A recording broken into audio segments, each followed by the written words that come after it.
Pardon me while I have a strange interlude.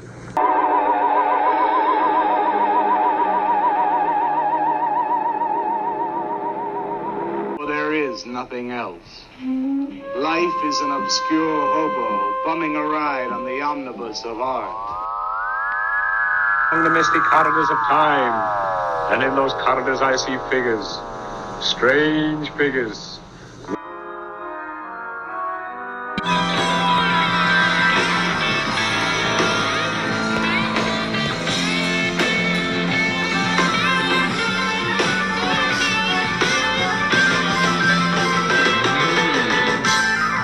Welcome back, my friends, to the AP Strange Show. I am your host, AP Strange. This is my show, and today's show is brought to you by Bray Road Farms Dogman Treats. If you want to keep your dogman happy, get him some Bray Road Farms Dogman Treats. It's made with all healthy, supernatural ingredients to keep the dogman from thinking about eating anything like you or your pets. So check out Bray Road Farms Dogman Treats today.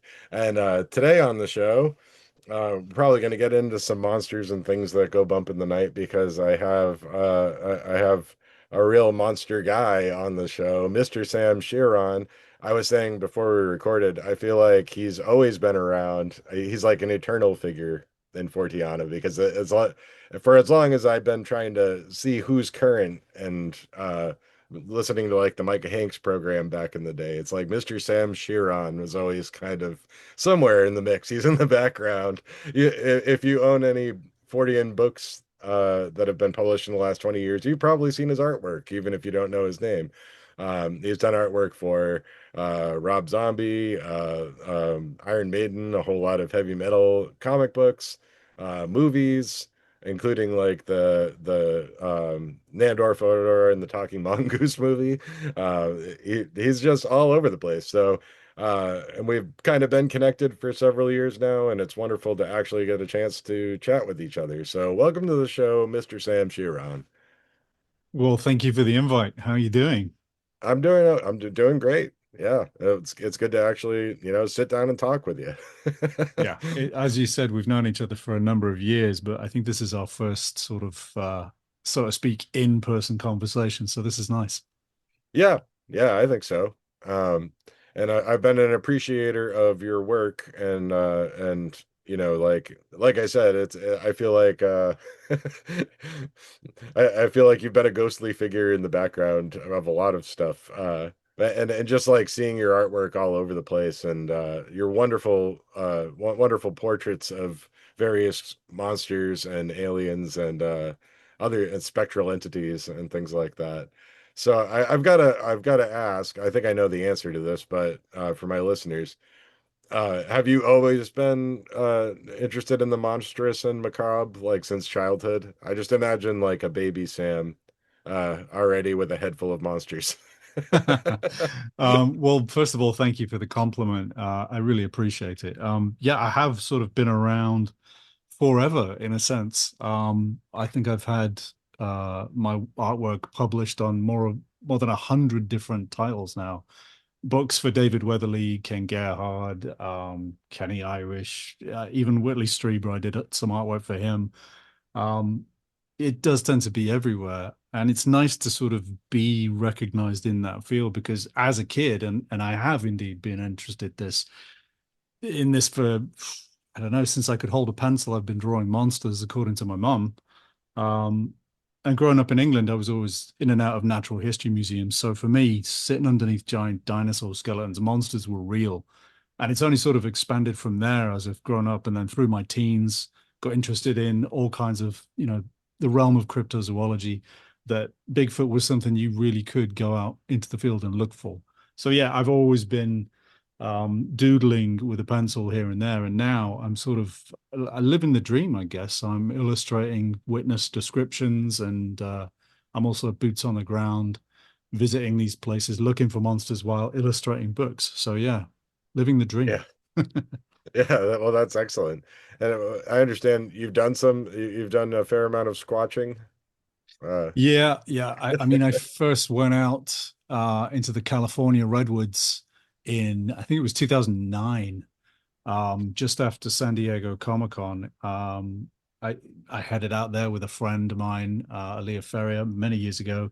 As I say, long before Finding Bigfoot was even a TV show, we Hmm. were hitting logs on the side of trees and screaming into the woods. And around that time, I also stayed up in Oregon, sat on the top of a mountain on a chair until sunrise, out in the middle of God knows where. I've been up into Washington, to Ape Canyon. I've even been up in New York State, Nevada, and Arizona looking for big hairy cousins. I've never seen one, sadly. I've heard a few strange things, seen a few questionable possible footprints, but you know how it is. You can never really tell. But you always get that feeling something's watching you. So I like to put it down to they've seen me, but I haven't seen them. Right. Yeah, yeah. I mean, I feel like a lot of Bigfootery these days tends to be like people reporting noises they've heard or strange tree structures, you know. So oh, Bigfoot must have knocked this down. So I get kind of dubious about some of that because I'm like, well, lots of things make noises in the woods, you Yeah, yeah. know? I mean, if a squirrel drops a nut from high enough, it's going to hit a tree, and it sounds like a log breaking or something echoing, and sound travels for a big distance, and it can change. Right. So yeah, I mean, any noise, people make recordings of wild animals screaming, and you've probably often heard the idea that a big cat, puma, mountain lion sound often is described as it sounds like a screaming woman. And Yeah. so there's no doubt people have heard screaming women or witches, in the woods, and it's just been a large cat. So I'm with you on that one. I think 95% of what's reported is probably just mistaken identity or sound. Right. Yeah, up in my neck of the woods, they're called fisher cats, but they're not truly cats. They're mustelids. They're closer to like a wolverine, but Ah, they make some terrifying noises. I bet. Yeah. And they're real And weird to see, but yeah. the thing about the tree structures as well is occasionally you'll see someone pointed this out a long time ago and it was hilarious. It was like a little comedy skit where people make these videos where they'll find a tree structure or they'll find, some broken piece of a branch or an arrangement of flowers and they'll say, look, nobody ever comes out here. This can only be, and I'm thinking, you're out there. What do you mean nobody goes out there? You're there. So Right. clearly, if you're there, then it stands to reason other people can access that place. And I forget which comedian it was that pointed it out. It was on like a little Instagram video, but it was such an important point that I don't think enough people realize is like, if you can get to that point, unless you're literally scaling a wall with ropes into a dead volcano and you're traveling thousands of miles, unless you're doing that with a team Right. of 30 people, yeah, anyone can get there. It's kind of absurd.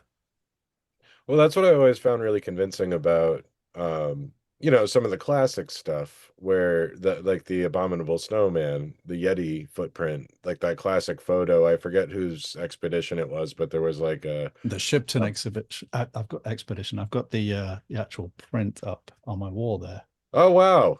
That's wow, That's high resolution giant print. Yeah, that's amazing. The listeners can't see this because it's just audio, but Sam yeah. has the very print that I'm thinking of on the wall, right? And it was off camera. He had to move the camera so I could see it. um, that But itself is, I believe, I can pretty much debunk that one. okay, Sadly, because for me, I have it on the wall as a reminder because for me, it's romantic. It's classic. It's 1950s, and it's I think it was maybe 1952. I'm not sure, but that sounds right. Yeah. and it was Harold Shipman, Shipton, the Shipton expedition. Um, and if you look at the footprint, if everybody listening to this can pull it up on their screen or Google search it real quick and have a look at it, if you can see the one with the pickaxe sort of laid next to the footprint, you can see that if you discount the large big toe or what appears to be or seems to be a large big toe on the right side of the footprint, if you ignore that and look at it as though it's just a normal human footprint going across it diagonally. You'll even see the heel impression and then the normal big toe. So it looks like a Sherpa's footprint stepping into just some other impression, which could have been anything. It might even have been a water bottle impression because it also Hmm. doesn't look particularly deep. So it could have been someone's put something down on the ground, they've picked it up, and a Sherpa has stepped into that same thing because there are no other prints. There's only that one photograph Yeah. of that one impression. There was never like a second or third or a trail. You might see photographs of trails, but they are a different set of prints. Those look like mountain goats that have the footprints have expanded in the sun and the snow melt to make them look larger and distort them. But that particular one, the Shipton photograph, I do think is a Sherpa footprint, barefoot, which is a mountain guide person that will accompany hikers up, Everest Mhm. and those sort of places. I think that's what it is, sadly. Yeah. Not to poo-poo Well, everyone, but not to disappoint and ruin it. But I think, I still think it's romantic. It still is a mystery. I'm not saying the Yeti isn't out there. I firmly believe it is. I yeah. just don't. I just don't think that photograph is a footprint of one. Sadly. Yeah.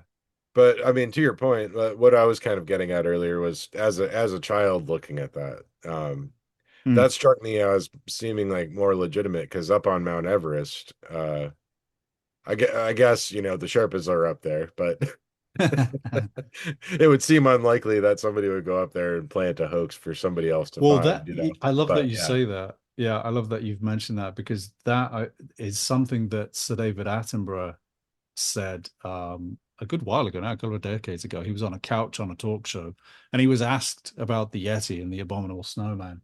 And he said, look, nobody climbs 9,000 feet up a mountain to make a footprint on the off chance that someone might see it. And as much as right, people go there up the time, all every day and what have you, and it is possible, as we said moments ago, that if you can get there, anyone can get there. But that's not the right, point. Is why would anybody fake a footprint for the sake of it? And again, as you said, to your point, to quote you, why on earth would you do that on the side of a snowy mountain? It's hard right. enough to breathe, never mind fake something. Yeah, people die up there all the time. Yeah, eaten by the Yeti as well. Right. Well, if I were the Yeti, I'd be pretty mad about them trashing the place because I guess people discard all kinds of things all up and down the mountain, and it's Even human bodies are left there. Yeah. right. I Yeah, think because they there's can't bring 30 them people down. up there now, something like that, maybe. Yeah, Quote me if I'm wrong, but I think it's around 30 bodies are now strewn up the yeah, journey to the summit, in Mount Everest. They just, if you die, there's no way they can take you down because it just requires an entire process and they just leave you there. So sad, but true. Yeah, yeah. trash, human trash. Right. It's a shame. I would be upset if I was a Yeti.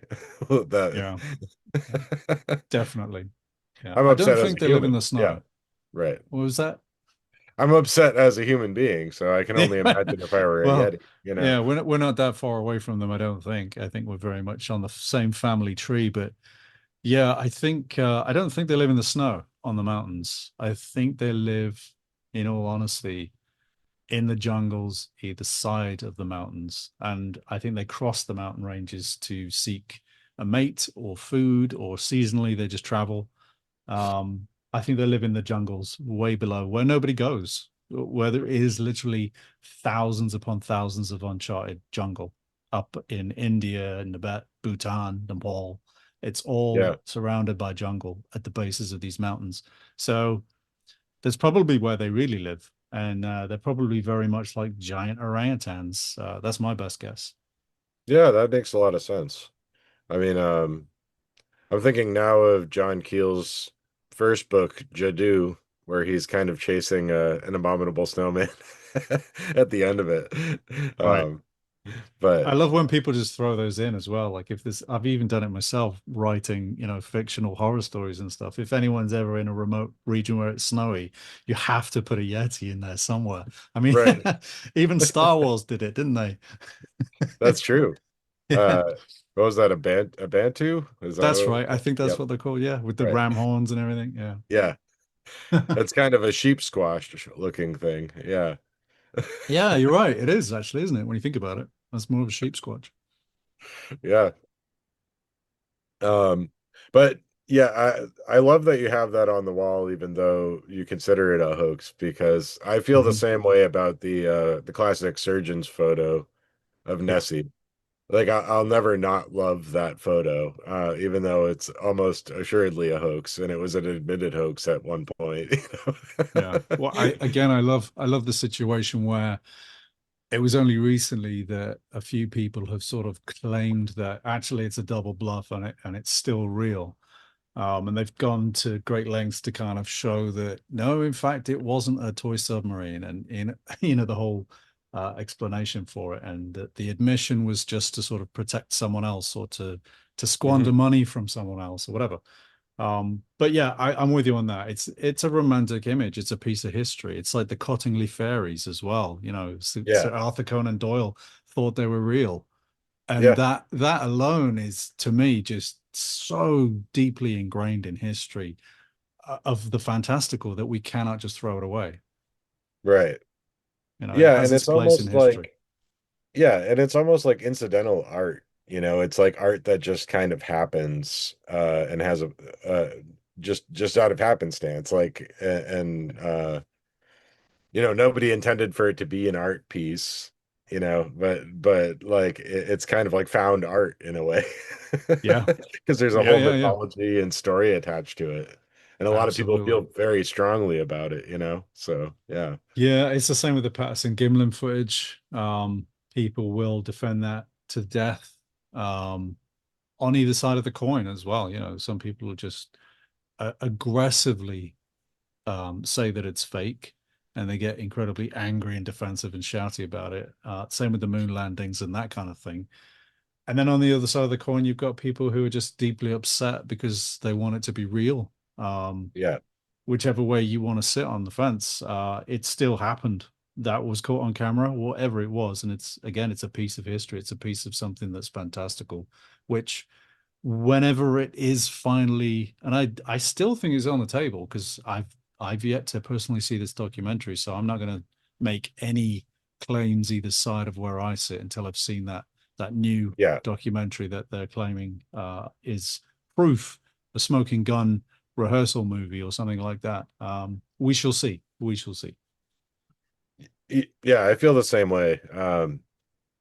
And ultimately, like, it's funny that you mentioned that the whole double bluff idea, because that's the thing that keeps me really engaged with Forteana, is the Mm. fact that there's layers to it, where there's always something real or allegedly real, and then there's evidence, and then the evidence is faked, but not really. It's like the more you pull on it, the more maddening it becomes because there's like layers of truths, you know? Yeah, yeah, and especially today when you have sort of not only do we have this awful AI situation where it's really hard to take any video seriously now unless it's filmed on an old school piece of equipment, um, which I think is admirable that some people are going out there with Polaroid cameras and people are going out there with real old timey cameras to point and Yeah, click, to say, hey, here's the paper trail, here's the actual real film that I shot this with.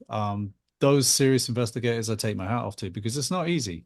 It's very tempting to just pull out the 4K digital video recording equipment, even on your phone, and just start shooting. I mean, I've done it. I've seen something strange in the sky and I've started filming with my phone, and unfortunately, anybody can fake anything these days. And then the evidence that people also bring, as you mentioned in there, like the accumulated nonsense that people will dig up and throw in on the heap when it's already been debunked, is right. another huge, big sort of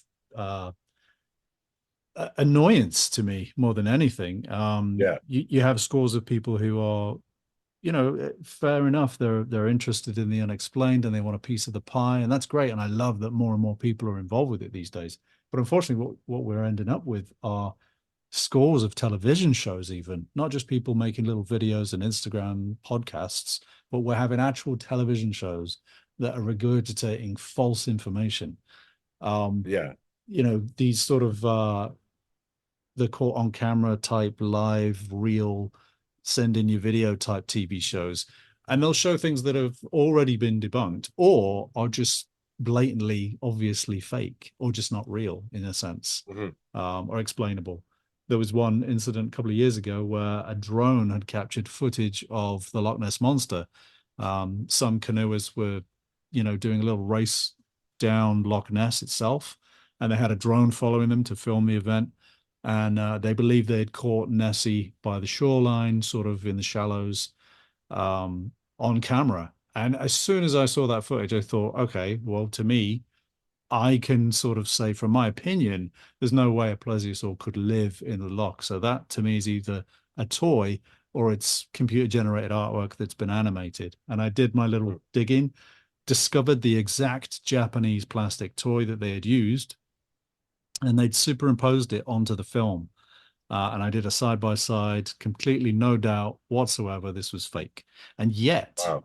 it ended up on a TV show a year and a half later saying, hey, look at this. And I'm just sort of slapping my forehead at home watching it, thinking, how is this on TV when we know it's fake? And that doesn't help anybody. And Right. unfortunately, we're just seeing more and more of this sort of fake evidence because it's entertainment. We have Bigfoot shows which are scripted and it is pure entertainment, yet people think it's real. And I'm a firm believer, don't get me wrong again. I don't want to keep backtracking, but I do believe that there is a big hairy primate relative of the human species, something walking around out there. I firmly believe that there's something to the mystery, absolutely. But these shows, unfortunately, behave in such a way that they've no choice but to entertain and lie and script things and fake things, even footage, and pass it off as real expedition stuff. And it's not. Hate to again ruin people's day, but Yeah. truth is important, I think. Yeah, I mean, I've often felt in this like a bit of an odd man out as far as the television stuff goes, because there's like TV personalities that everybody knows that I'm just kind of like, who? Because I never watched most of these programs, and then whenever I tried to, I would get frustrated right away. And it has more to do with just modern TV production and sensationalism that turns me off. Yeah. Um, and where effectively you don't get very much programming in the first couple of minutes, and then it goes to an ad, and then they have to Oh, yeah. recap what already happened. Like, I I hate find that. that maddening. um but Yeah. some of the ones I tried to watch were like the ghost hunting shows, and I feel like they're all the same, and it all seems kind of phony. And having had my own paranormal encounters, I'm like, this doesn't feel like, and Mm, it's not the same as what we already had years ago with like sightings. I yeah. feel like sightings was that perfect balance, and we never really got that again, you know? Yeah. I mean, even Monster Quest was kind of a breath of fresh air when that first aired, because there was never really any documentaries like it that had kind of taken it on a serious tone.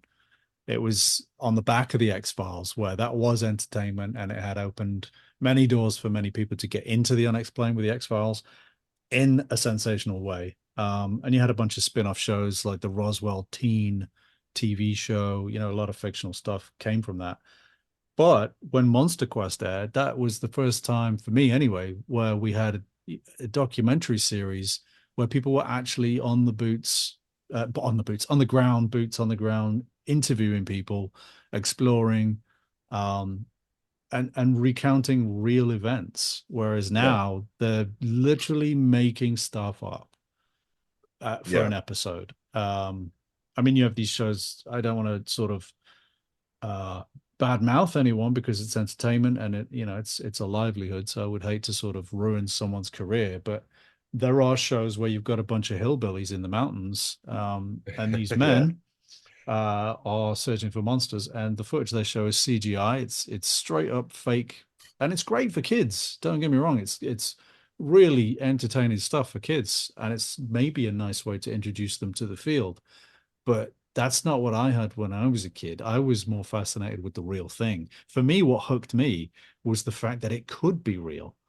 right. And when you're feeding children today with just made up stuff and fake footage, it's just it's disheartening in a way because it's not helping anyone, especially when you have kids running around then repeating it as though it's real, and it's changing the folklore, it's changing the Right. history to the point where people are now releasing books with these included, and it's not even fucking real. Right. And then AI is making it a million times Oh worse. my God. Yeah. There's so many fake It- stories out there. yeah. Even And it worse. seems it's like pointless to me because I came across one a little while ago that was about the Twilight Zone, and it had like this paranormal backstory to the making of the episode with the living mannequin in it. And I was like, how have I never heard this before? And then there were like little things about the story that just didn't make sense because I'm like a Twilight Zone fanatic. I'm like, "Well, I think I would have known about this, you know?" And then I got to the end of it and I looked it up and I'm like, no, none of that's true. It was all just generated by AI. And I'm like, what is the point of that? I don't understand Wow. why we just need fake stories about how a particular Twilight Zone episode was written that makes it sound like a paranormal event occurred. Like, why? Wow. That's unbelievable. I mean, well, it's believable because I've experienced similar things with AI, but oh my goodness. I mean, I don't use AI for any of my artwork. I never have. I don't intend Yeah, to. And without blowing my trumpet, it's because I don't need to. yeah, I've been blessed with a ability to draw and have a sort of eye to hand coordination. I'm able to remember how something's supposed to look, and I've trained over many years just in practice as an illustrator, and so I've no interest in using AI. And I think one of the main dangers with AI is it can never be any better than any artist you want to pick because right. it can only ever go off what it's been fed. So it's never going to create anything. It's never going to actually produce anything that isn't already has been scraped from an existing artist. It's only limited by what it's been fed. Yeah, And I don't think a lot of people understand that. And yes, it can kind of uh, jumble up the jigsaw and create something else in a sense that it will rob a certain style and it will emulate it and it will put pieces together. But what's happening with witness testimonies to do with the unexplained in particular is we're getting a lot of these thumbnails on YouTube videos or even these sort of podcast thumbnails where occasionally you'll have a scene or an image recreated by AI imagery to explain a scene or to entertain or show what someone went through. And I mentioned this the other day to a friend where, say, for example, the Betty and Bonnie Hill incident, you're seeing reenactments of that done with AI. And unfortunately, what's happening is it's filling in gaps with things that just simply didn't happen or things that we couldn't possibly know how something looked. For example, right. if there's a description of an alien, I mean, you take anybody's description of an alien in the 1950s, it's very different from the descriptions today. And I think that's, mainly in due course due to pop culture and just the way we've shaped how we think an alien looks based on various witness reports. But things like the X-Files and pop culture have shaped a general gray to look a certain way. And so when someone's describing an alien encounter, unless they are to the nth degree describing every single detail, AI imagery will fill in the gaps. And Yeah, that's never going to be accurate. That's never going to be, and if it is, it's a complete fluke, and we'll never know. So again, unfortunately, we're seeing books on Amazon being released where people have just filled them with AI generated art. And I hate to use the term art; it's imagery, it's not art. Um, and they're just not accurate. It's really disingenuous, and so you're then um, in a false way educating people to something that is completely wrong and inaccurate, and you're not getting the correct information, and then it's being perpetuated again. And it yeah, goes for the same with these TV shows. They're using a lot of AI where they're recreating things or they're illustrating things with AI that is simply guesswork, which to a degree an artist will do. But again, not to blow my own trumpet, if you were to take me, for example, if I were to take a witness report, which I often do when I'm illustrating a book cover, if it's for Ken Gerhardt or David Weatherly, I will look at, say, the Spectre Moose of Maine, and I'll try to find as many different reports of it as I can. And then I will look at what an actual moose looks like and what an albino moose looks like. And I'll combine everything together to get the most accurate possible, well, in a forensic sketch kind of way, how it should look. And unfortunately, AI doesn't have the compos mentis to do that. It can't think in a art way in relation to how an animal should be perceived from a witness to how an artist will portray it. And again, for me, the job of selling a book by creating the book cover, I have to make it look fantastical in a way, but I've never fallen into the trap of let's just exaggerate things and make it look, silly and wild. Right. I've always tried to keep it as grounded in reality as I possibly can, regardless of how supernatural or paranormal the subject might be. And again, that's something that AI just cannot do. It has no brakes on the absurd, and things are just being portrayed in a wrong way. Yeah. Well, I mean, you're very stylized. Like you have a very specific style. It's easy to see one of your works and say, "Oh, that's obviously Mr. Sam Shearon." Like, Oh, well, thanks. and I'm sure AI could emulate your style by eating your artwork and spitting it back out. I'm But sure it's been done. Yeah, as yeah, you said earlier, this is because you've spent a lifetime of practicing and honing your craft and having a singular voice, as it were, in a visual medium. Um, and that's not something AI can replicate because I mean, AI doesn't think. Like people use the word think about it, and it doesn't. It just chews things up and spits it back out, and that's really all you got. And that's a real shame when you're talking about like witness. I see that a lot too, especially YouTube videos and podcasts and these just random accounts online that want to share spooky stories and get all the details wrong and share an image that looks creepy, that or so they think. Um none of it bears any resemblance to the thing they're talking about. The way I often handle that when it's on, like, I used to have that pop up on my Facebook. I would always just insult the person, and then if they didn't react to it as though it were an insult, I'd be like, yeah, this is all AI. This is just an AI account. Like, because AI can't tell that you're attacking that usually. Interesting. Yeah, yeah. That's funny. I see a lot of crap on Facebook. I tend to not go on Facebook too often. I'm more on It's one of the Instagram than worst. anything. Yeah, Yeah, it's terrible. It's just full of so much AI crap. Um, it's horrendous. People right, selling t-shirts and mugs with just a generic AI Sasquatch slapped on it, which looks like a friendly ape. And you right. just think, Jesus Christ, please stop. It should be banned. It really should. Yeah, it should be. And I think there's a real charm to witness sketches and sketches that were done to try to, you know, I love that. Like I could look at those all Absolutely. day, you know? Yeah, absolutely. And again, people can only really, including myself, people can only illustrate as much as they know themselves, much like AI. But what you're getting with a witness sketch is their own personal experience and how they perceive things. Yeah, And if you were to feed that description into an AI, it's never going to be the same thing. yeah, yeah.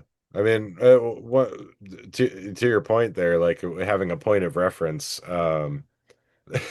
One of my favorites that I ever came across was an early depiction of the Hopkinsville goblins, Oh, and it was just nice. happened to be like the staff illustrator at the I guess it was the Evansville Courier newspaper. And he drew him like he's a little leprechaun dude. It looks like a little Wow. leprechaun Yeah. guy. It I doesn't think look I've seen anything that. like, Yeah. Yeah. yeah. And it's Yeah. so wonderful because this guy typically would draw for the sports page. He would just draw like, the play that happened in the basketball game, the little action sequence, because they didn't have a photographer for that. And they called him in. They're like, "Hey, take this witness description." The guy was probably just like, "What the hell?" Okay, I guess, Yeah. Yeah. but yeah, these things, it's like, it's almost they happen by accident. It's this wonderful, wonderful accident that happens, and you Absolutely. look at these sketches, and it inspires the imagination, as Oh opposed yeah, yeah.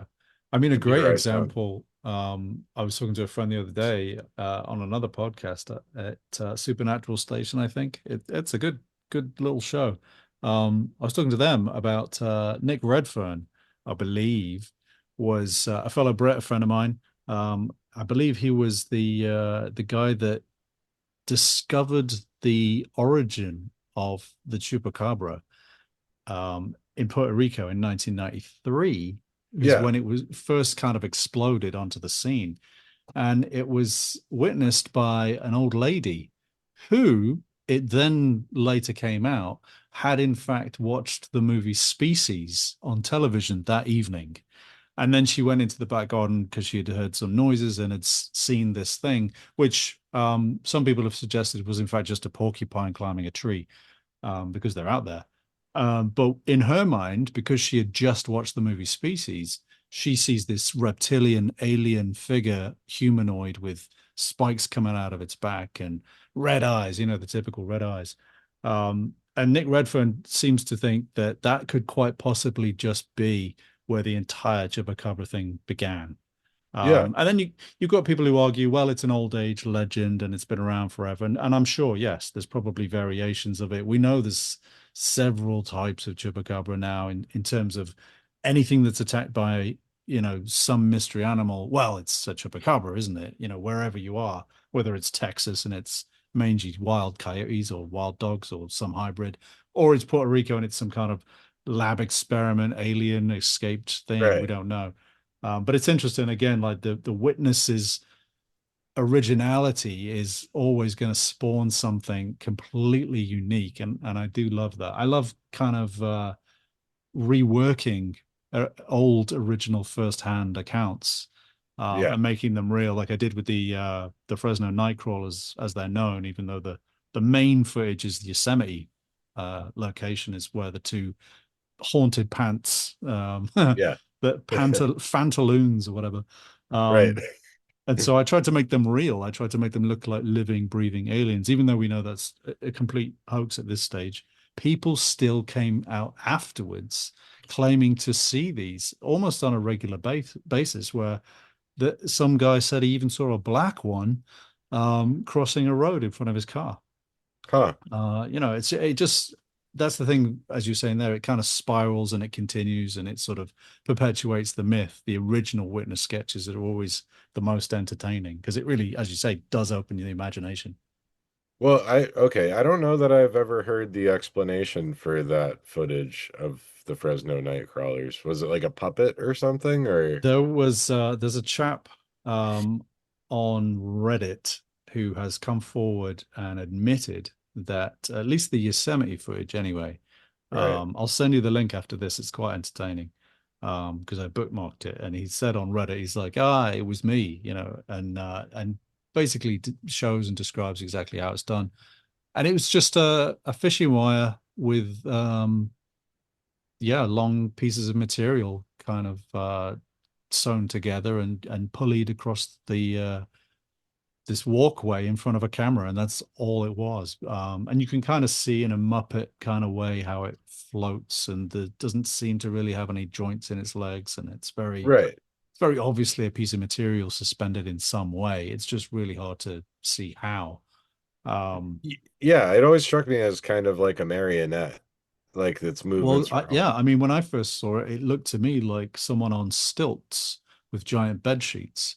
But when Yeah, you find out that it was actually only 4 feet tall, and when you see the actual location, it's just a sort of a sidewalk that they're walking down, and they're maybe only as big as a stroller, like they're literally about 4 feet high.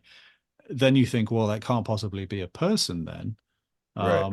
And it becomes very obvious that it's just cloth on strings. Wow. And something weighted at the bottom, maybe? It would seem so. Yeah. Yeah. Yeah, It's, for like the feet. something Yeah, could be little bags of coins, who knows? right. But yeah. But it's funny because nature and the universe in general does tend to it's that manifestation mystery, isn't it, that Joshua Cutchin talks about, where if you'll think about something hard enough, or if a lot of people en masse will concentrate their efforts on one thing, it almost seems as though you can affect the reality of something or bring something into reality. And so people claiming after the fact of seeing this thing for real, maybe it has manifested, or maybe there are just things out there that have collectively fallen into the same description, but they're entirely different. It's funny how that works. Yeah. Yeah, absolutely. Wow. It's like I've been doing the show over a year now, and we've never talked about the Fresno Nightcrawlers, I don't think. And it's high time. It's high time that that came up. Yeah, yeah. Well, there's two main videos. There's the first one where it appears to be on CCTV footage. Right. I forget where the location, whether it was a gas station or something else. I can't remember what it was, but it's walking towards the camera and slightly below, so the camera's above it, pointing down. So it's sort of walking towards the camera. Um, from bird's eye view, we're almost looking at it, and it really does look like someone with a bit of swagger, just kind of Yeah. swinging its legs towards you as it walks. But again, even that one, and it's really grainy, bad footage. Even that one looks just like a Muppet or something. It Right. just doesn't quite um, hit all the green ticks. Yeah. It's kind of The doing the R. Crumb like keep on trucking walk, Yeah, yeah, yeah, yeah. And I've yet to illustrate that one because I do think you could probably illustrate them in different ways as two different things. But again, it's the similar situation with the Flatwoods monster. There was one very similar incident where it didn't appear to have a sort of a helmet on, and it was more reptilian inside a sort of a long skirted tin can thing. And then the other one, the main one, is almost like it's wearing a mechanical suit. So who knows? These things kind of inspire witnesses to not make things up, but to sort of recount things from their own memory that they believe they've seen, even though it's simply a memory of someone else's story. I think that happens a lot as well. Well, for my own part, in describing things that have happened to me, I've noticed how easily that happens, that Yeah, process. Because you try to find the best description for something, and in your own mind you're picturing what you're saying, and you're thinking, I'm conveying this well. But the person, you never know how the person is picturing it in their head when you're explaining it to them. And yeah, I struggled with this a lot just from like a childhood experience I have. I've told the story many times of like a pair of luminous entities at the end of my bed, and I described them as seeming to me like gloves, just because they reminded me of the white gloves that Mickey Mouse wore. There's two of them, huh, two white figures moving around. But that had more to do with the feeling, right? So I'm describing the feeling of playfulness, the feeling I get from watching a cartoon. But they didn't look like gloves. But no matter how I tried to underline that with people, I would always have some people that were like, "Oh, you know those gloves you saw? Well, I found this story about disembodied hands." I'm like, "But that's not what I saw." It's like it's really hard sometimes to describe accurately what it is you saw because people are going to take it and run with it, what they heard, what they took away from it when you told it. Right. So yeah. I feel like a Oh lot yeah. of stories are that way, you know? Yeah, I find it very difficult to explain things to people in a sense, knowing that as you say they're never going to see it the same way, and it's everybody's interpretation. I mean, reading a novel, say you take Interview with the Vampire, for example, you're going to imagine what Louis looks like. You're going to imagine his clothes, Hmm. everything to do with where they are, based on your own catalog of memories in your mind of what things look like. Now, an interesting thing that blew my mind last year, I still cannot wrap my head around it. I don't know if you've ever experienced this before, but I met an artist. I say I met an artist. I was talking to an artist on Instagram, um, and he's actually an art teacher as well. He's a professor, I believe. He teaches various courses in digital art and that kind of thing. And I love his artwork. Huge fan. Um, I think he's French. He may be Canadian. I'm not sure. But we briefly spoke, and he had done some Instagram stories where he'd put out some questions to people regarding artwork. And we ended up striking up a direct message conversation because I couldn't understand why or how this could be. But he was claiming, and here's my point, he was claiming that he cannot see images in his mind. And Right. I I've found heard that of this. really, yeah, I found it really hard to believe because he's a phenomenal artist. I mean, just, you know, hands down one of the best out there. And yet he is claiming he cannot see images in his mind. And I don't understand how you function just, you know, in day-to-day life without being able to remember things or reference things, or, you know, Yeah. like if you've watched the movie The Godfather, there are scenes in those movies that you're gonna remember, but according to him, those images are not in his mind.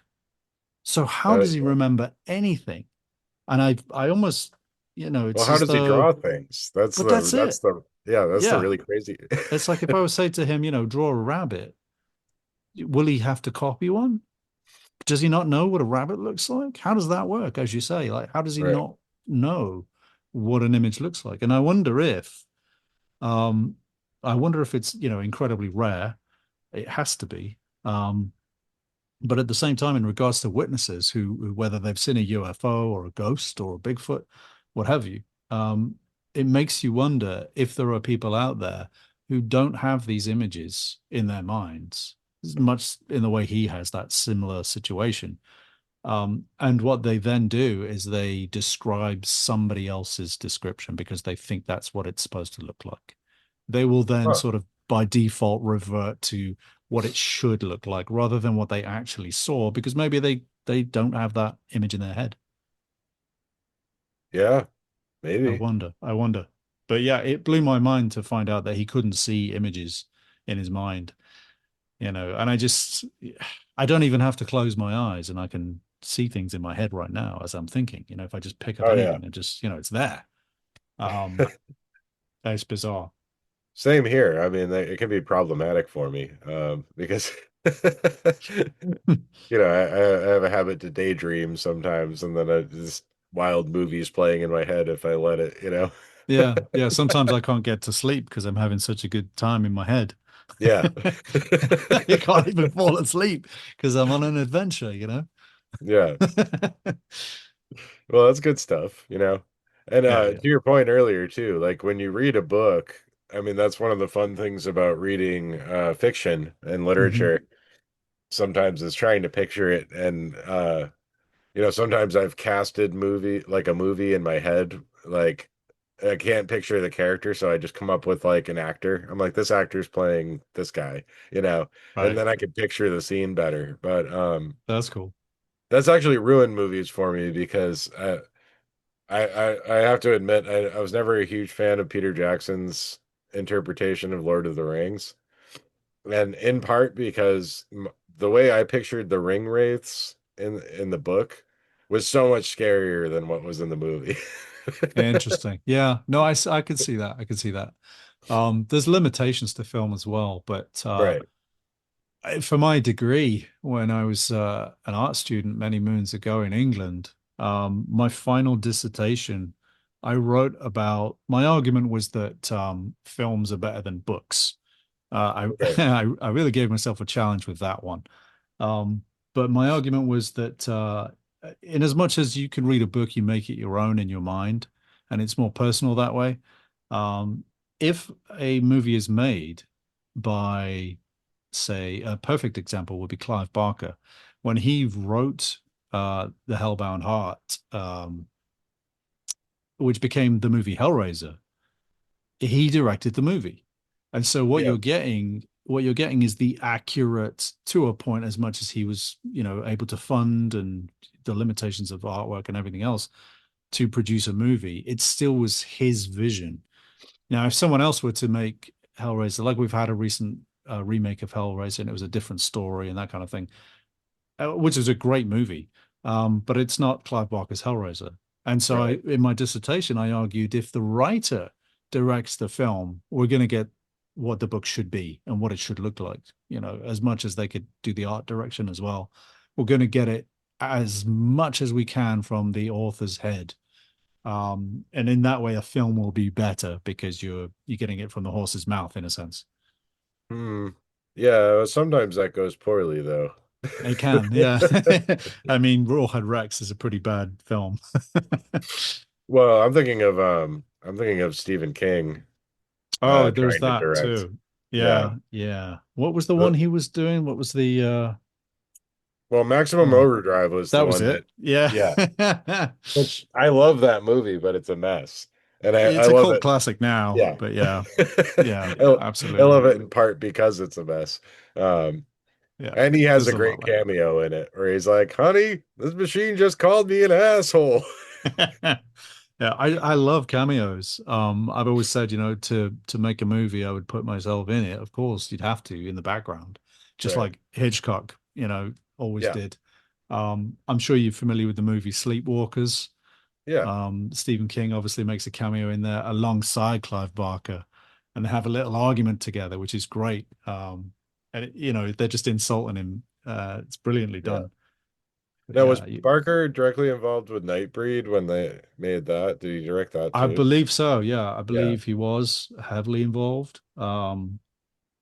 A couple of years ago, they released the director's cut, or they named it something more than the director's cut. It's like the ultimate edition or something, where they had found footage while I was working with Clive Barker and his team up at his house here. Right. I was illustrating some of his Hellraiser comics. They had just found the footage in a tin can in Arizona or something. Crazy how it had turned up of various reels of film that had gone missing that were never cut into the film. And Huh. if you see the new version of it, it's longer, but there's more scenes of more monsters having conversations with each other, just hanging out kind of thing. There's weird dream sequences. Some So of and wait, they, is this new? This This like a is new? fairly new as of Huh. maybe 10 years now. Oh, okay. You know, yeah, I don't maybe think I've 10 seen it. years. I think I've only seen the original Nightbreed.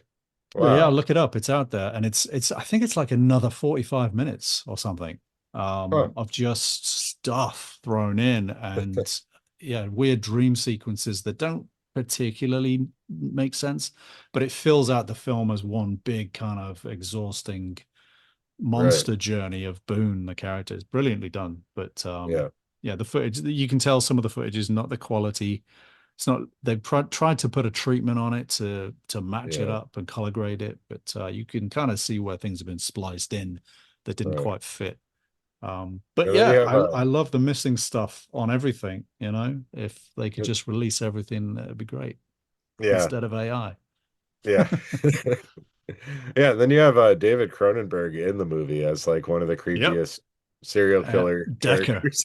Yeah, absolutely. Yeah, he's brilliant. Yeah, Yeah.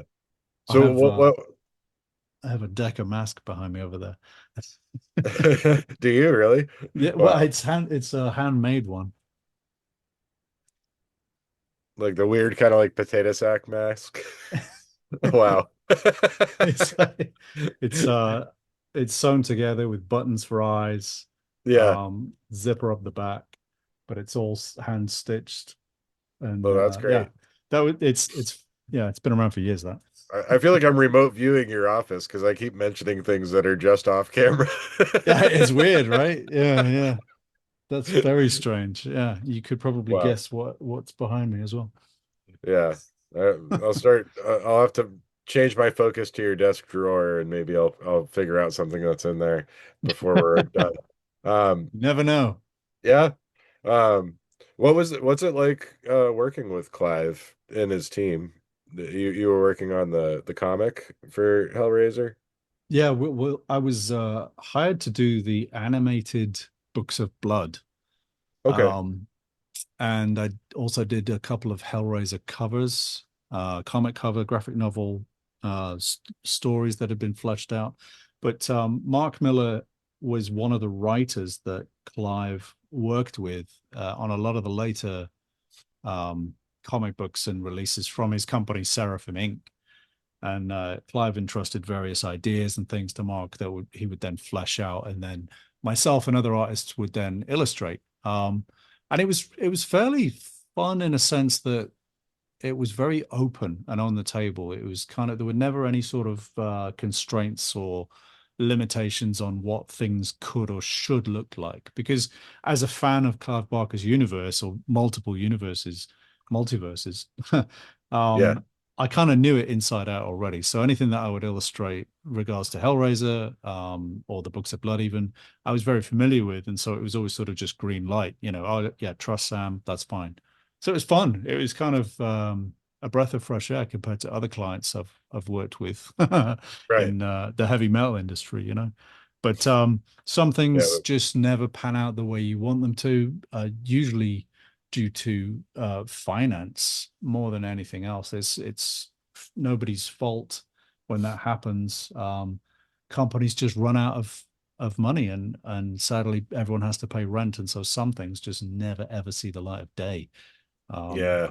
and I saw a number of projects that were going through there, not just things I was working on, but some things that you would be excited about that were doing the rounds in conversations at the office, and they would just fizzle out because there just simply wasn't the funding, or the time. One of Right. my own personal biggest enemies for anything I work on, even today, I'm in the middle of writing 3 books of my own. The enemy is time. It's the worst thing in the world. And the older I get, the faster things seem to be going. A day now seems like 4 hours. Right. It's so bizarre. No, I know that feeling because yeah, I've been kind of lazy about writing lately, and every time I think about doing it, it's like I have someplace to be at 6 o'clock tonight, and it's like 10 in the morning, and I'm like I know this is gonna fly by. I don't have time to sit and write something right now, Absolutely. like Yeah. Yeah. No, absolutely. I mean, we started talking today at 5 p.m. where I am in Los Angeles. right, And I was up all night, reading and writing, and I went to bed, I think at 2 in the morning. I got up yeah, at 10 a.m., which is fairly early, fairly late for some people. But even at 10 a.m., I was already thinking about you. I'm the same.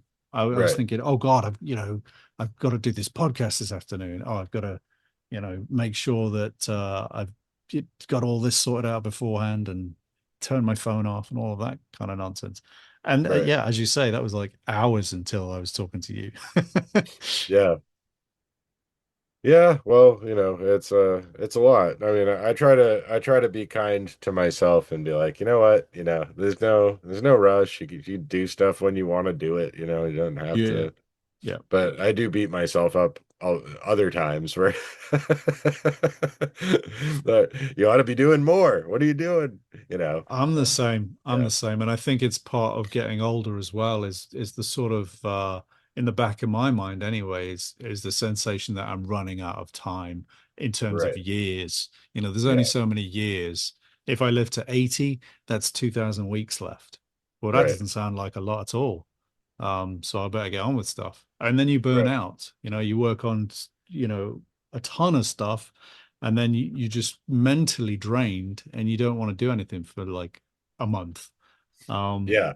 Yeah. that's exhausting at times. And then you feel guilty, and it's like a vicious circle, isn't it? You think, well, I have all these things I want to do, but I just don't have the energy. Right. That's a big thing for me. Yeah. That's why I've really enjoyed hosting a show because I can keep myself like on a schedule, and talking to people is easy enough for me. Yeah, it's a good commitment to have. I tend to draw live of an evening as often as I can, but again, it's one of those things. That's a discipline that you have to kind of really force yourself to do. And you think, oh God, I've got to go live in half an hour. Oh no, Right. I better eat something before I start drawing. Otherwise, I'll just draw like a child or something. Yeah, I was talking earlier and saying that I love doing the show and I love talking to people, and then sometimes I'll stress myself out because right before the show I say, "Oh no, I didn't invent an imaginary sponsor this week. What am I gonna do?"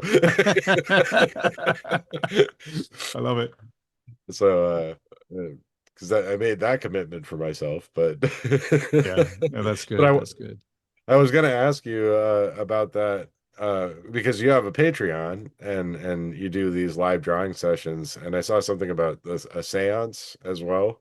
Is that part of the drawing, or is that That's basically a play on words. I'm Okay. not actually talking to the dead, but I will draw monsters, cryptids, ghosts, anything unexplained. I tend to sort of put pen to paper, and quite often I'll pick a case and illustrate it, or I'll just sort of choose a cryptid. Frogman, I think, is the next that's coming up, and I'll just do a series of drawings and end up creating a final digital painting from all of those sketches, and then release that. But the seance with Sam is it's pure alliteration. It's kind of putting it in that world of the unexplained. It's just a flavor of a term. I'm not actually talking to the dead. Okay. Or maybe I But you're should, kind of, though. yeah, in a way, you're kind of channeling the form Some of would the say that. Yeah, some would say that I am talking to the dead through my fingers. Automatic drawing, maybe. Yeah. right. Who Yeah, knows? tapping into the eternal consciousness and bringing back Frogman from it, you know. Yeah, exactly. Yeah. Yeah. I'm going to put him in a little pair of snazzy underpants. Yeah. Well, I love that it's sometimes it's things that people are reporting, but sometimes it's also like horror monsters too. So I Oh, saw yeah. recently you Yeah. did like a werewolf, and I thought that was really cool. That print looks so good. Oh, I appreciate that. Yeah. I just had it in my head. Like so many people um keep asking me to do this, oh, why don't you do the headless horseman, or why don't you do the classic monsters, or have you ever done this? And I just think, well, number one, I'll never illustrate anything that's owned by a company, Right. unless I'm commissioned specifically to do it. I'm never going to release a print of, say, Jason Voorhees, Yeah. from Friday the 13th, because I don't own that character, and that's nothing to do with me. I would Right. rather illustrate something that's essentially supposed to be real, um, in as much as people have seen it, and there's been witness reports, even in newspaper reports of cryptids. I prefer to do that. But once in a while, I do sort of take a little break and say, okay, I'm going to do something a little bit fun and fantastical. And I will choose a classic monster or something that's public domain, shall we say. Right.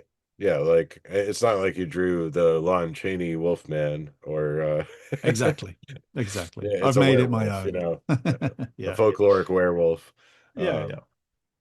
Because you similarly had a vampire one, I think, recently too. I've done the classics, and some Yeah, would say, yeah, oh, he's doing all the Universal monsters. Well, they are listed in the same way, but they're not the same. Yeah, they're my versions of these classic legends. I mean, the Legend of the Mummy itself, I've put in the description on the site. It says something along the lines of the idea of immortality and life after death, and resurrection is steeped in Egyptian mythology and religion. And so right. the idea of the mummy and a curse being attached to it when you steal from a grave, it's all part of history. And so illustrating it that way, as much as there are many mummy movies, there's some alliteration for you. Um, Yeah, I just love the mythology behind that as well, and vampires. I mean, vampires are found in every culture on the planet, and they yeah, take all different shapes and forms. I've obviously, with this one, gone with the classic sort of count from Romania from the silver screen style, right. but Yeah, I've given him long hair in a more interview with the vampire sort of way, mixed it all yeah, up. He's more of an Armand mixed with Orlok mixed with Lugosi. Yeah. yeah, yeah. Now you actually played Dracula at one point, right? Yeah, I did. I did indeed. Yeah, thanks for bringing that up. Yeah. No, I do consider myself an actor. Once in a while I will make a little cameo here and there. But that was for the stage, actual black box theater in Hollywood. That was in 2015, so we're talking 11 years ago now. I should probably do something else soon. But I auditioned for Dracula, the lead role of this play, and it was a cast of 13, um, and we did 20 shows with a full audience every night, and each night I got to die and kiss the girl, and It was fantastic fun. Blood Nice. everywhere, and we had to do the sort of the laundry every night to get the blood out of the clothes. That was fun. And I created a blood rig under my shirt. Didn't sort of show exactly it all happening to the director before the opening night, but I had told him about it. Yeah. And yet when I died at the end, when Van Helsing puts a stake through my back, we did a sort of a bait and switch with the audience where Renfield would run on and grab me, but from the other side, behind where the audience couldn't see, he was handing me a stake or the pointy end that had a Right. magnet on the bottom that I would then fix to my chest. And as I did that, blood would just pour out of me and drip everywhere. And I would fall to my knees. And it would look as though I'd been stabbed in the back by Van Helsing, and the stake had come out of my front as I turned to the audience. And Right. I must say, it turned out pretty fantastic, to the point where the director was so shocked that after the show, he ran backstage and had a little shout at me because he thought I had actually been injured. Um, and he was really, really shocked. The audience were just, bowled over. There was one woman who said, because I give a speech afterwards, after I'm dying on my knees, the light kind of fades down onto just my face on stage. And I gave this little sad line or whatever it was. And this woman says, "Oh, that's so sad," despite Yeah. all of this gore and horror everywhere. But the director did not like it at all.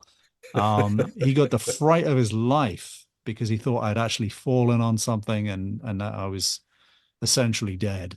Right. Um, and he was going to have to deal with that, and it terrified him. And he ran backstage and he said, "What the hell was that?" Blah, blah, blah. And I explained to him, well, I did show you, I did Yeah. actually show you the blood pack and everything. And I did explain it to you. And you did say you wanted blood and we delivered it Right. for you. So the rest of the cast loved it. They thought it was hilarious. And we then did it every night for those 20 shows. Um, just blood everywhere, Wow. absolutely. What a great what a great piece of fun that was. One of the cast said to me, don't worry about the director, he's just jealous he didn't think of it. Yeah. So, but yeah, Yeah, Dracula. that's that really inventive stage magic almost, Yeah, not it took a exactly minute. movie magic, but stage magic, So Yeah, yeah. There was one night where we fumbled it and unfortunately dropped the pointy end onto the floor. So you heard this wooden clank because it was a real wooden stake, and you heard this clank as it hit the floor and kind of bounced around. Yeah. And I had to grab it and then attach it to my chest. And of course, the game was up. The audience knew that, and so it turned into a campy slapstick ending, where it was overly dramatic. It was kind of a Leslie Nielsen moment, but Yeah. that just happened one night where we dropped it, and that was, oh no. Yeah, Yeah. Wow. good Good stuff. times. Yeah, yeah. Um Now did you kind of grow up with the Hammer horror Oh stuff? yeah, yeah, Yeah. absolutely. Yeah, I mean, even the audition for that, I was up against four other guys who all had long hair and beards like me, and we were Yeah. all going for the part of Dracula. And so we had to one by one go into the theater and deliver a monologue that we had memorized. Yeah. And of course, at the time, I wasn't really an actor in a sense that I was familiar with how this went or what exactly I was supposed to do. And I practiced a few things and I just thought, you know what, I'm not going to remember any of this. I don't know what I'm doing. So I decided to take the lyrics from Typo Negative.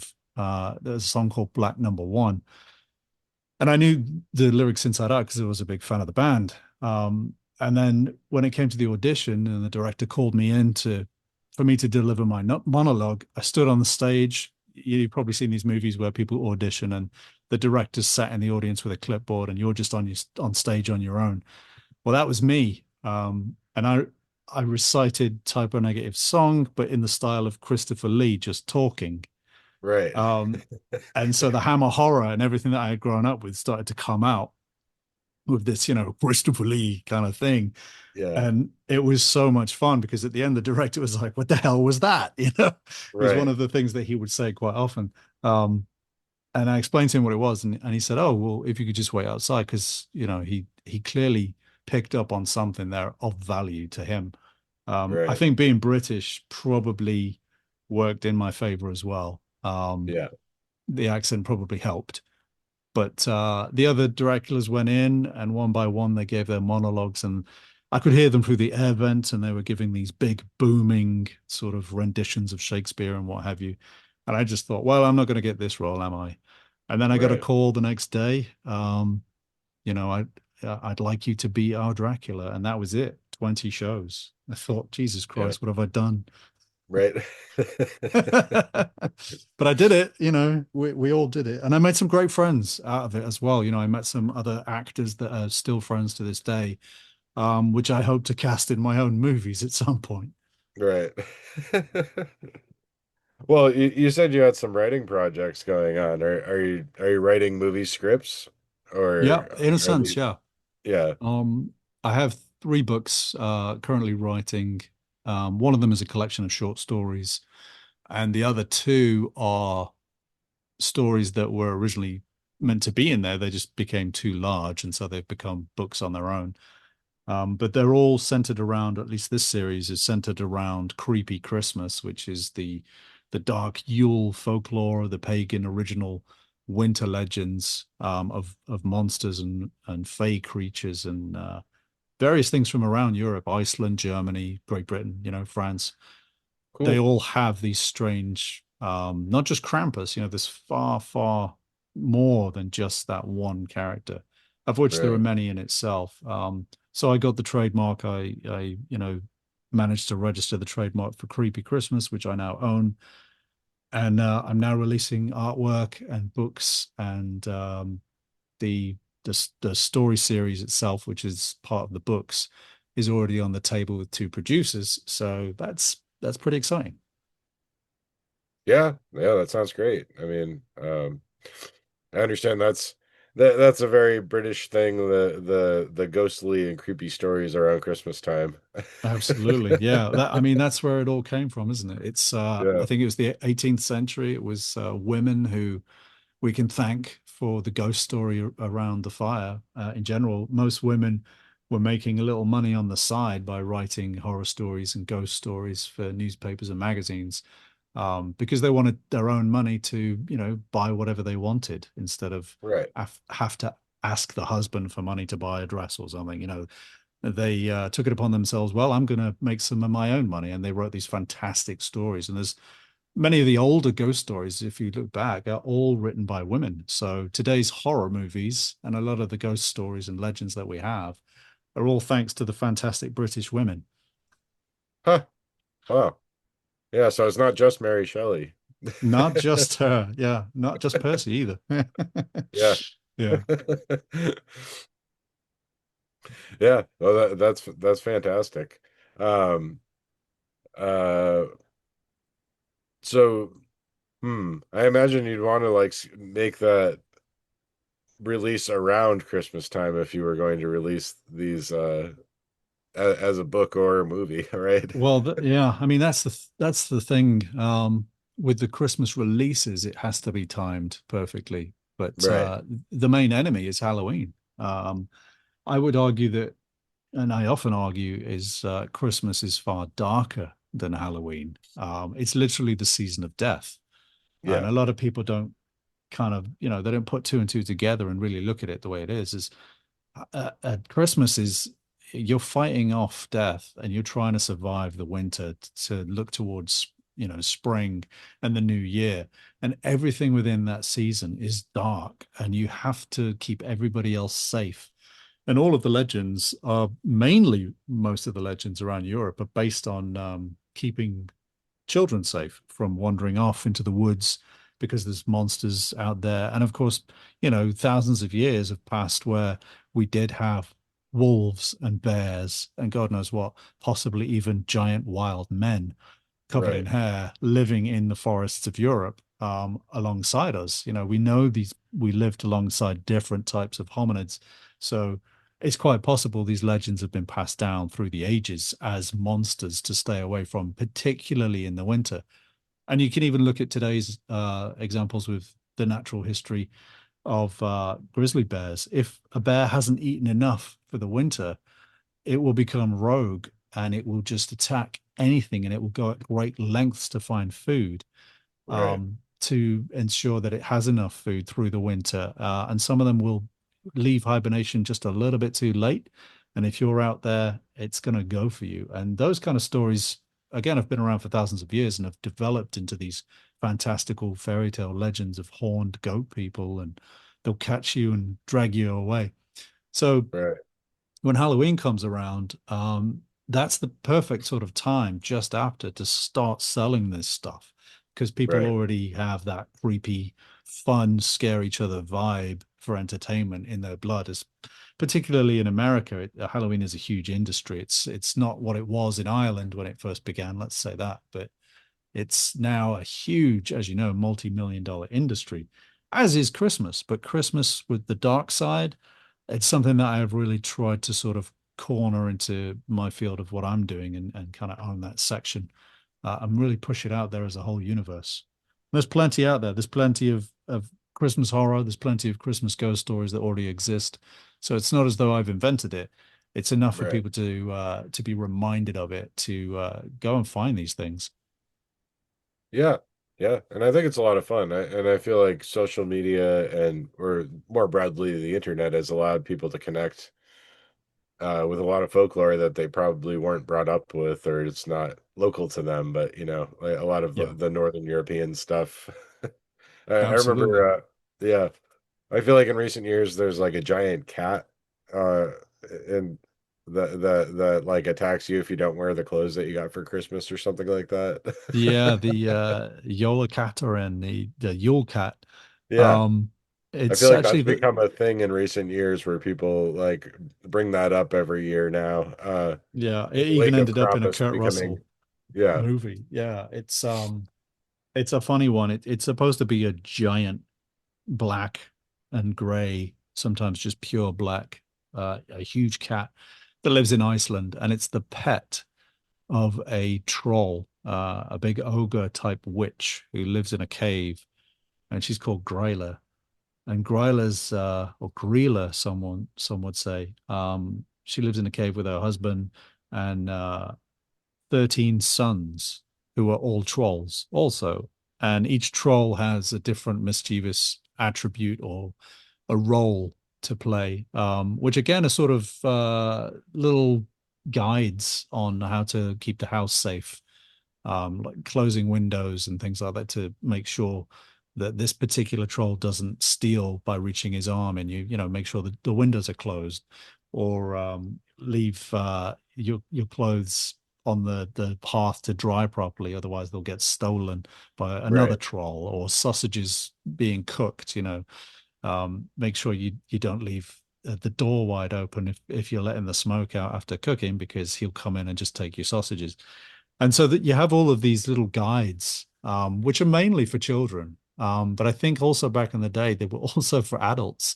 They were also sort of very, very much believed in that some certain spirit or monster from the woodland would come and get you, because people right. would go missing. Adults would go missing.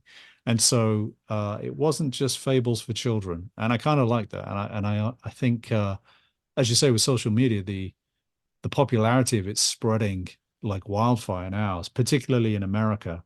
But you've got these little troops of Krampus troops that people can dress up and make their own costumes, and they have these little parades in towns these days, um, which some people think are sort of satanic or devil worshipping, and they don't quite understand it because maybe they come from a pretty strict Christian background, but it's nothing to do with that. If anything, it's very Christian in some parts, because he's Right. considered to some as a companion to Saint Nicholas, and he just deals with the naughty or the evil people. And in other places, he's the embodiment of all goodness to scare away, much in a Halloween tradition, to scare away evil spirits by dressing up as monstrous or even more monstrous than evil itself. And there's so many different interpretations of it. there's different versions of Santa Claus as well. In the Right. UK, when I grew up as a kid in England, we call him Father Christmas. In Holland, in the Netherlands, they call him Sinterklaas. You have Dead Moros in Russia. There's so many. You have Belsnickel, which is a slightly different character, but they're all steeping from the same gift bringers and these bearded wise men, these sort of magi. Right. And it's fascinating to see how it develops and alters, much in the same way as Bigfoot legends do. They kind of every town or every state has their own version of it, or their own imagery description of it, which Yeah. fascinates me. Yeah. Have you looked into real life Santa Claus sightings and encounters? I've heard of some, yeah, and I've got one of my own. Oh, do you? I'm happy to say that I had a situation when I was a kid that to this day I cannot explain. My mum just she laughs when I tell her about it because I was sort of hysterical. I was almost maybe a little bit afraid of what was happening. I grew up as an only child, and my window looked out onto a forest in England. Uh, and there was always something strange going on in that house. There's all kinds of unexplained things happened in that house when I was a kid. And one night during Christmas, I don't even think it was Christmas Eve. There was a thud on the roof and a dragging sound, and what sounded like a bunch of walking around and the twinkling of bells. And there was Huh. sort of red and green lights outside the window. I didn't see anything more than that. But to me, there was Santa Claus on the roof. Huh. And to this day, I always think back, well, what could it have been? My mum thinks it was cars on the highway in the distance, sort of the lights were passing by the window, and she thinks that that's all it was. But I can't explain the thud on the roof and the jingling of the bells. Right. There was something going on there, and I don't know what that was. Wow. Yeah, and I'm sure even as a child you were thinking, well, this can't be right. Like, Yeah, yeah, yeah, yeah. As much as I was one of those kids that, as much as I read C.S. Lewis and that kind of stuff, I was a more grounded kid in terms of dinosaurs and natural history. I knew yeah, what was real and what wasn't real, right. um, which, you know, also gave birth to my interest in cryptozoology. And the unexplained is people are seeing something, something's going on. And so I always like to be the skeptic that tries to pull it apart because, as I've said before, if you can pull it apart to the nth degree and then you still can't solve it, then it's real. Right. Well, It's there's something to it. Yeah. something happened. Yeah. Yeah, I mean, I tend to think about it a little bit more loosely than that because I always think that there's a symbolic value regardless of like the material reality that Yeah. I still find valuable anyway. And I like that. to me, I don't necessarily care how real it is.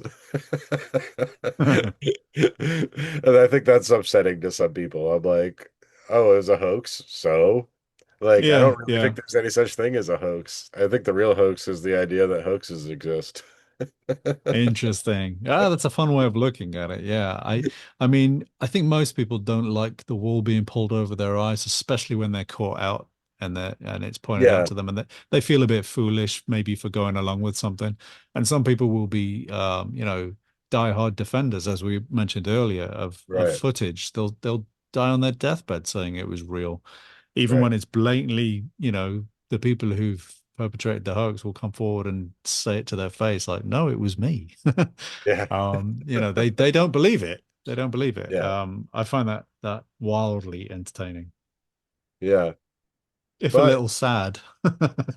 yeah, but I don't know if you leave room for it enough to the point that you may have actually heard or seen Santa Claus, then Who knows? I don't, Who knows? it adds magic to your life, It's Yeah, like it makes your life, absolutely does. Yeah. yeah, I mean, I've spoken to people who've sworn they've seen a bee fly by and stop in front of them with a tiny person riding on the back of it, which is then zipped off. huh, And they saw it for a moment and they absolutely swear by it. And prior to that, they were just not interested in the subject. They've never mentioned anything like that. Never since. They didn't even get into it after that. It was just this one-time thing that happened to them, and they can't explain it. And I always think, well, something happened. You can't Right. really just, they saw something. Um, and there was another chap, friends with my ex-girlfriend's parents, and I was having dinner with her parents, and this neighbor had been invited over, and this is in Wales, in the UK, and he was perhaps in his 70s, I think, in age, and he famously really didn't want to talk about it, but had uh, a fairy experience of what he described as little green people, maybe 7 inches tall, stood on his windowsill while he was washing the dishes in the kitchen. And he had looked up out the window, and they were sort of leaning against the window looking in, and they all giggled and ran off. And again, he doesn't like to talk about it because he says, obviously it sounds ridiculous, but Right. he absolutely swears it happened. He just shrugs his shoulders and says, I don't know what else to say. I can't explain it, but that's what I saw. And Yeah. something like that is, to me, just blows my mind. Yeah, I think that's yeah, and I love that stuff too because um I feel like we keep circling around the same idea, but it's fitting things into forms that make sense or that you've heard of before. Like if you say I saw a Bigfoot, people might think you're crazy, but at least they know what a Bigfoot is, and they have the Yeah. idea that a lot of people claim to see Bigfoot. But if you're seeing something that's vaguely sounds like fairies, people will really think that you've cracked up. Yeah. But and it's becoming more common now. I think people are becoming more open about it, which I think is wonderful. Like I'll Mm, listen to something like the Modern Fairy Sighting podcast. I don't know if you've ever heard that one, but I've heard of that. Yeah. Yeah. Yeah. yeah, and Is that with who hosts that? Joe Hickey Hall. That's right. Yeah, Yep. I do. I've listened to that a number of times. Yeah. Yeah, and Yeah. it's great. She's But wonderful. Yeah. Great show. yeah, it's great to hear people's stories because you're like, how many people out there? And then when then I think about it and I go, wait, there's been like the fairy census has been a thing for a long time. There was the Fairy Investigation Society back in well, it started in the 20s, I think. And they've been collecting reports from people forever. And I think in the British Isles and throughout Europe, like people are a little bit more open about this stuff. Yeah, Uh, particularly in places like Iceland as well. Even yeah, today, there are places where, they've built roads around boulders rather than moving the boulder. right. And it's more expensive to do that, but they really believe that fairies live there, and you can't move that because that's where they Yeah, live, and it's bad luck and that kind of thing, which I yeah, think is absolutely lovely. I think right. Yeah, that's wonderful. I think that's it's the brilliant. Huldevolk, right?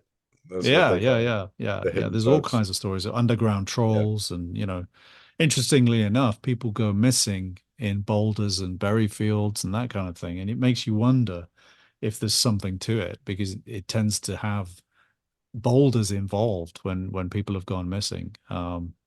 yeah, People have gotten away or they've come back and they've said, the boulder opened up or it rolled and there was a door underneath, and just wild stories of subterranean tiny people.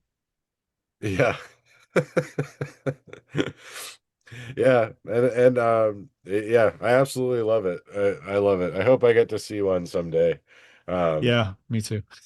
I was joking with a friend recently about my friend Steve likes to talk about the Woolaton gnomes. He's like, imagine seeing that. He's like, I'd give anything to see that. Like gnomes riding around in little cars. Like it's gotta Oh be yeah, yeah. Little airplanes going past you. Yeah, yeah. yeah. Amazing. Just wild. Like, what the hell's Yeah, going on? Yeah. yeah.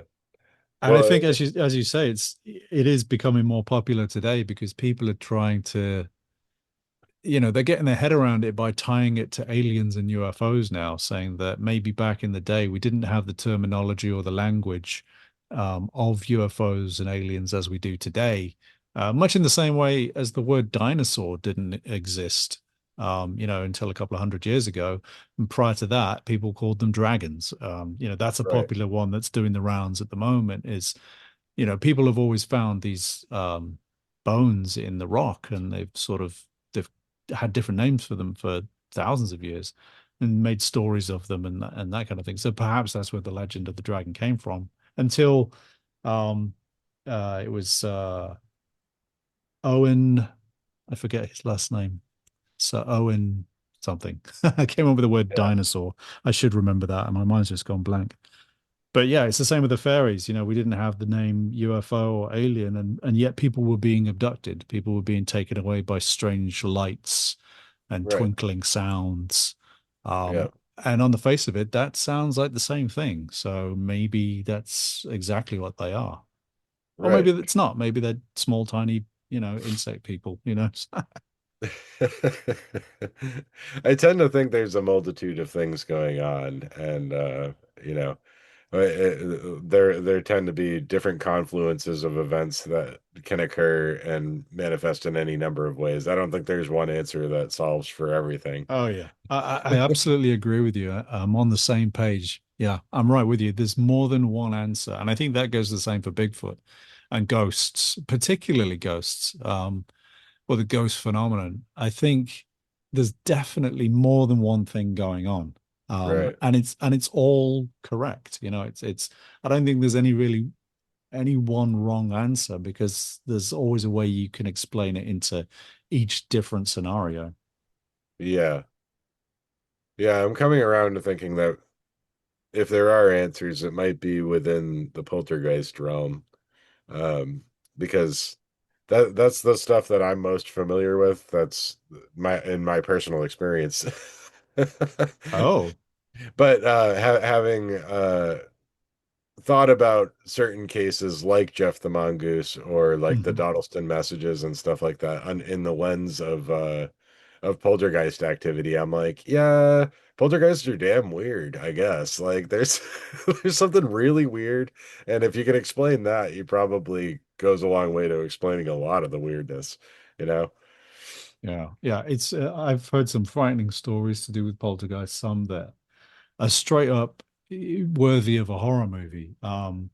People getting text messages, modern equipment, just really bizarre stuff, threatening messages that have been sent from their partner, and they've been sat right next to them. Um, Wow. and and then they've Like they've on their con phone? Like just yeah, getting like a text on message on from their their cell partner? phone, Wow. just threatening text messages, and their partner sat right next to them, but it's come from their phone. And to the point where they've been in touch with the cell phone provider, the network provider, and they've said, I think someone's hacked my phone. And they've Right. looked into it, and they've pulled up all of the history on the phone, the messages and everything, and they've vanished, and the messages are not even in the records. And yet That's they crazy. saw them, Right. and yet they've then been deleted, it seems, and Yeah. yet the phone company doesn't even have a record of it either. So that kind of stuff can get frightening, because you don't know what's going on. One of the things I have heard, I don't know if you can correlate this in some way, is I've heard that the best way to get rid of one is to unplug everything in your house and leave it for 48 hours. And it Huh. completely starves of energy, and will dissipate, and it will leave because there's nothing for it to feed on. Particularly anything that's plugged in throughout the house, if you have a lot of things plugged in or switched on. And today, let's face it, that's pretty much everything. Right. Which makes me wonder Yeah, and everybody has why aren't there more Wi-Fi. cases? Yeah. Yeah. So maybe it's jumping through the Wi-Fi from house to house. Right. Yeah, I don't know. Because in my experiences with it, I always kind of ascribed to the recurrent spontaneous psychokinesis idea because it seemed to follow me. It wasn't just waiting for me at home. Hmm. Interesting. Yeah. Yeah. I've So, always heard the teenage girl puberty connection where yeah, emotions are so high and emotions are almost violent that if they're suppressed, they come out in a different way. And right. that's what a poltergeist could be. We're sort of going into the realms of Carrie and that kind of thing.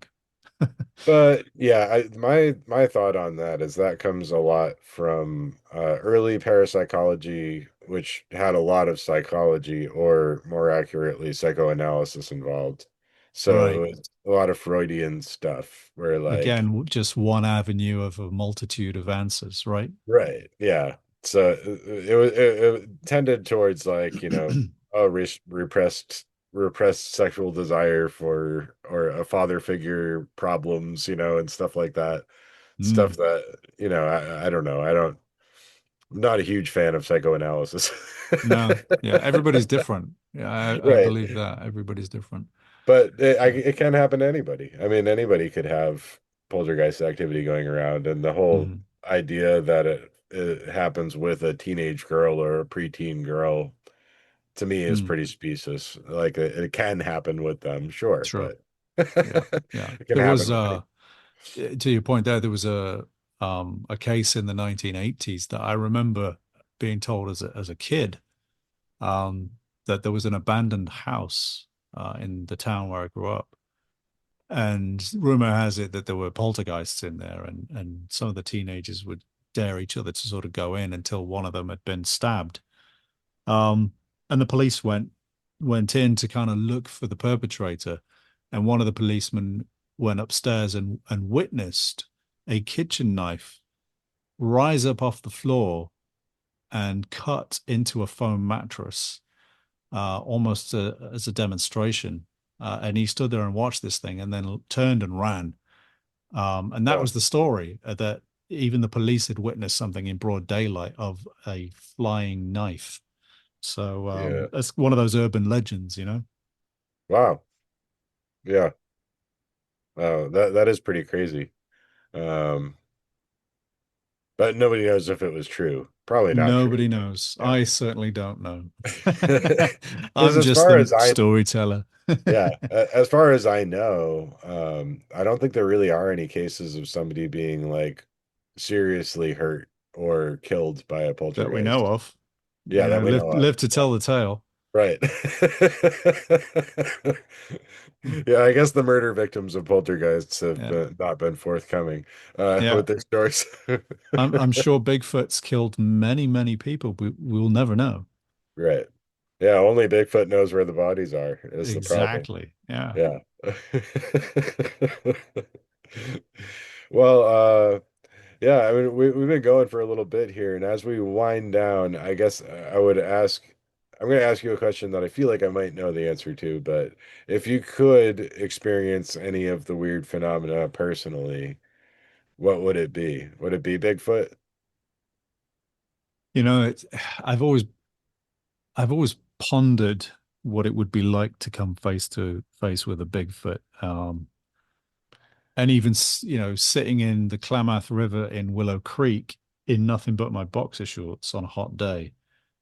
I sort of I had a second thought while I was there, because in my mind I had this sort of romantic image that I would sort of hand him an apple and we'd become Right. we'd be friends or whatever. And then the back of my mind's like, yeah, but what if it's just an aggressive, cannibalistic man that just is incredibly territorial or hungry? Right. Um, and I sort of, okay, I should probably put some clothes on and get out of the river now. Um, but saying that, and as I did, like, we had this situation where a black bear just kind of lumbered down to where I just was at the river, so that was fun. Um, but my first experience in the redwoods, yeah, it was quite scary. I remember not even wanting to step foot out of the Forerunner four-wheel vehicle that we were in, because I was just overwhelmed by the size of these trees.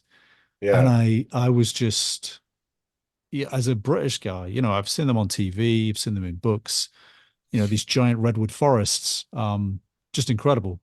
But then actually going there and seeing it firsthand is so overwhelming for me anyway. I had to sit in the car for a little 10 minutes or so before I got out, because I was quite scared. Mainly of bears, I'll be absolutely honest, but Right. also on the possibility of, well, nobody knows we're here. This is in the middle of nowhere, and if Bigfoot's real, I don't want to be one of those people that just disappears. Um, Right. But on saying all that, I'll end with this saying that I would absolutely love to see one if it's maybe 100 yards away at the Right. closest, you know. Okay. Um, if I'm on the other side of a river, maybe, and perhaps even 20 feet higher on a cliff that I can leave Right. and get away, then yeah, I'll gladly. Maybe I could even throw a rock at it. I don't know. We'll But see one from a helicopter. That's yeah, yeah, yeah, yeah. But I do believe they're out there. I certainly think that they see us coming a lot quicker than we will ever see them leaving. Um, I think, if they're anything like people, I think they probably do bury their dead. I think they know exactly what we're up to, and I think they probably are very well aware of how dangerous we are. And I think they stay well away from us. And these, occasional instances where people have come face to face, these, one in a million chances, or a road crossing sightings are just so happenstance. I think for the most part, most people will never see one. right. Um, just like a mountain lion. Yeah. Yeah. I mean, that makes me think of a friend of the show, Tim Banal, has suggested before that perhaps you should be in if you're in an area where people see Bigfoot and so many of the sightings are road crossings, why wouldn't you just drive up and down the street? Like find a loop to drive in and just do that all night, just driving around in circles because it seems Yeah. like you might have a better chance of seeing one that way. It's possible, yeah. But again, I mean, I think they're smart enough to sort of, oh, there goes that Renault Clio again, Right, there goes that Ford Mustang again, or right, just there goes that red noisy metal thing again. right. That They same cars, probably, but yeah. yeah, you know, it's like, wait, wait, don't step out. It's that frigging car again. Yeah, it's like they must be lost or something. Yeah, I mean, I'd imagine they could sense you're coming in the way that like pets can sense when you're about to come home. That's a 'Cause to me, strange one. Yeah, that's such a spooky phenomenon it because really is. Yeah, yeah, like yeah. I'm glad you brought that one up. I've generally worked jobs that don't have consistent hours, so I'm not coming home at the same time. It's not like my pets know, oh, it's time Hmm. for dad to come home, you know. Yeah. It could a different time every day. And when I lived in an apartment, my cat would be in the window watching every day when I pulled up. Like she'd already be there waiting. And my wife would Wow. witness this. She'd see the cat get up, walk up, and jump up on the window. And like five Wow. minutes later, I'd pull in. So it's not See like that? she, I mean, yeah, I've heard so many of these cases, and in fact, I saw a documentary a number of years ago. I think it may have even been a short news segment where they had a Jack Russell dog, and they had, set up a hidden camera, and sure enough, the guy they did it like 10 times, where he would come home at different times, and yet every time the dog knew. A right, good 10 minutes before right. he would get up out Yeah, a of lot of people bed. say, oh, they hear your car coming from down the street. Oh No, I no, mean, no, no, like no. Yeah. It's way miles away at before. that point. Yeah, Yeah, yeah. And the dog would be, fast asleep in its bed, and for no reason it would wake up and go and sit by the front door right. because he was on his way. Yeah, Um, and so that phenomenon to me, I mean, it's just that, like, what the hell is going on there? That is right. so bizarre, so bizarre. It's so So weird. perhaps, yeah, perhaps And I Bigfoot feel like have, everybody knows about it too. Like everybody's yeah, seen this yeah, yeah, happen. yeah. So like I feel like Bigfoot's probably similar. It can sense when It could someone's, be. It could you very know, well be. Well, I know that they see, well, the theory is that they see orange the same way we see orange. So when hunters are wearing the fluorescent orange jackets and going out to shoot deer, which is, let's be fair, maybe only 2 weeks of the year anyway, and also only in designated areas. yeah, So that's a really small chance that a hunter's going to see a Bigfoot because he's going to see that orange jacket miles away. right, Whereas deer can't see orange. They just see it as green or brown. They see it as the same as everything around them, which is why it's perfect for a hunter to wear an orange. He can get real close to a deer and not shoot his friend who's also wearing right, orange. But a yeah, Bigfoot, as I say, will see that, 500 yards away, if not further away. And right, he's turned around and he's long gone before right, they even smell him. Um, and so I think that, there's a good chance that if they're built like us, which Yeah. the footprints are human, so they must be fairly similar, um, then yeah, they're probably, they're not making mathematical decisions in designing cell phones, but some would argue that they can't even make fire. They're not quite there yet. But the footprints are there. The brains are just maybe a little smaller, but they Well, I'm can not certainly ruling see out. orange. Yeah, I'm not ruling out psychic Bigfoot though, is what I'm saying. It's Oh, I think there might be some psychic abilities going on. psychic Bigfoot. Yeah. What do you think about the mind speak stuff? Because I'm not so sure about that. How do they know American English? Telepathic communication with Bigfoot, is that what you're Yeah. saying? Yeah. Yeah. Where did I, they I'm go to in, school? I'm intrigued by it. I can't say I know very much about it. I've heard of it vaguely, Yeah. but Yeah. I've heard some let's just say wild stories where people of note as well have had situations where they've had a conversation just pop into their head where mm, they've been told, you're not in any danger. Um, please leave the area though. right, It's this kind of stuff, but in pure English. right, And I just think, is it a feeling or a vibe people are getting? And they've said, no, no, no, it's actual words. I'm hearing them say that. And I right. just think, what was it a French accent? Was it, why was it an American? That's what baffles me is do they have an ability to communicate in your language in some alien way? Right? But what's going Right. on there, That one's a puzzle to me.